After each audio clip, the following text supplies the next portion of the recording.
the habilis having dinner here at the Yung Baro outside.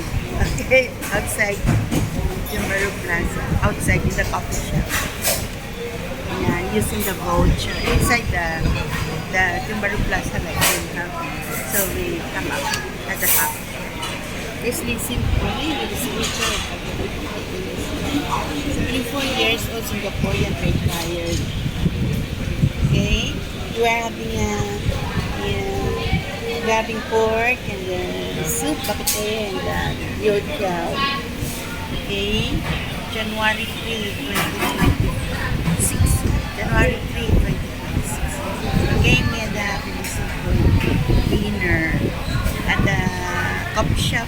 Okay, Yung Baro coffee shop. Okay, in front of the Yung Baro Plaza.